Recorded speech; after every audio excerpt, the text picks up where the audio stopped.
മറ്റേ കിടനോട് അവന്റെ വീട്ടിൽ ഞണ്ട് കറിയായതുകൊണ്ട് അവന് വരാൻ മടിയാണ്. എന്റെ വീട്ടില് പിണ്ടിക്കറിയ, പിന്നെ ഞാൻ എന്ത് കിണ്ടിക്ക വീട്ടിലിരിക്കണ. ഇതിന്റെ മധ്യഭാഗത്ത് ഒഴിച്ച് കഴിക്കാൻ ഉരുളക്കിഴങ്ങ് കറി ഉണ്ടോ? പുറകെ വരുന്നുണ്ട്.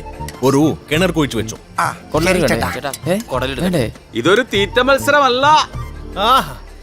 കല്യാണ വീട്ടിൽ ഇന്ന് വരെ കേൾക്കാത്ത ഫ്രഷ് തമാശ ആരാടാ പറഞ്ഞത്? ചേട്ടാ കുറച്ച് കുടല് കറി. കുടലെന്തിനാ? ഞാൻ നിനക്ക് എന്റെ കരള എന്നെ പറിച്ചു തരും. ഹനുമാനായിരുന്നെങ്കിൽ ഞാൻ എന്റെ നെഞ്ചി പിളർത്തി കാണിച്ചു തന്നെ. ഹനുമാന്റെ ഫിഗർ ഒക്കെ ഓക്കെ, പക്ഷെ കഴിവ് മോൾ കുറച്ച് കുടലൊഴിക്കട്ടെ. വേണ്ട. പ്രിയമുള്ളവരെ, ഒരു സന്തോഷ വാർത്ത. ഈ കല്യാണ വീടിനെ അനുസരമാക്കാൻ ശ്രീ ശ്രീ ടെന്നി സെബാസ്റ്റ്യൻ നയിക്കുന്ന കരോക്കെ ഗാനമേള ഉടൻ ആരംഭിക്കുന്നു. പ്രിയമുള്ളവരെ, ആരും പിരിഞ്ഞു പോകരുത്. കരോക്കെ ഗാനമേള ഉടൻ ആരംഭിക്കുന്നു.